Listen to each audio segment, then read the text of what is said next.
Hi hello ನಮಸ್ಕಾರ ವೀಕ್ಷಕರೇ, ಕನ್ನಡದ ಮತ್ತೊಂದು ವಿಡಿಯೋಗೆ ಸ್ವಾಗತ.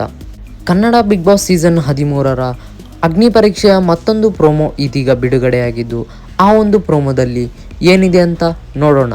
ಇಂದಿನ ಪ್ರೋಮೋದ ಅಪ್ಡೇಟ್ ಪ್ರಕಾರ ಇಂದು ಅಗ್ನಿ ಪರೀಕ್ಷೆಗೆ ಹೇಮಲತಾ ಎಂಬಂತಹ ಒಂದು ಮಹಿಳಾ ರೈತೆಯು ಬಂದಿದ್ದಾರೆ. ರೈತ ಮಹಿಳೆಯಾಗಿ ಬಿಗ್ ಬಾಸ್ ಮನೆಗೆ ಯಾರು ಬಂದಿಲ್ಲ, ನಾವು ಬರೋಣ. ನಿರಂಜನ್ ದೇಶಪಾಂಡೆ ಅವರು ಹೇಳ್ತಾರೆ, ನೀವು ವಿನಯ್ ಗೌಡ ಇರುವಂತಹ ಸೀಸನ್ ನೋಡಿದ್ದೀರಾ? ಅವರು ಮನೆಯಲ್ಲಿರುವಾಗ ಅವರ ಗೇಮನ್ನು ನೋಡಿ ನೀವು ಅವರಿಗೆ ಬೈದಿದ್ದೀರಾ ಎಂದು. ಆಗ ಮಹಿಳೆಯು ಇಂಗ್ಲಿಷ್ನಲ್ಲಿ ಈ ರೀತಿಯಾಗಿ ಉತ್ತರಿಸಿದ್ದು,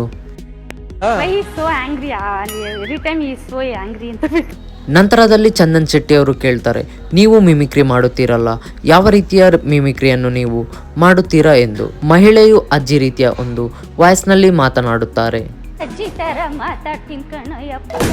ನಿರಂಜನ್ ಅವರು ಹೇಳ್ತಾರೆ, ನೀವು ತುಂಬಾನೇ ಮುಗ್ಧರಾಗಿದ್ದೀರಿ, ನೀವು ಇಷ್ಟು ಮುಗ್ಧರಾಗಿದ್ರೆ ಅಲ್ಲಿ ನಿಮ್ಮನ್ನು ಮುಕ್ಕಿ ಬಿಡ್ತಾರೆ ಅಂತ.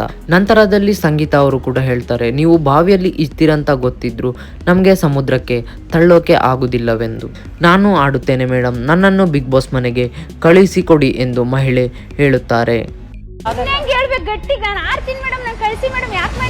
ನೋಡಿದ್ರಲ್ಲ ವೀಕ್ಷಕರೇ, ಇದು ಇಂದಿನ ಪ್ರೋಮೋ ಅಪ್ಡೇಟ್ ಆಗಿದ್ದು, ಮುಂದಿನ ಅಗ್ನಿ ಪರೀಕ್ಷೆಯ ಪ್ರೋಮೋ ಅಪ್ಡೇಟ್ಗಾಗಿ ನಮ್ಮ ಪೇಜನ್ನು ಸಬ್ಸ್ಕ್ರೈಬ್ ಮಾಡಿಕೊಳ್ಳಿ.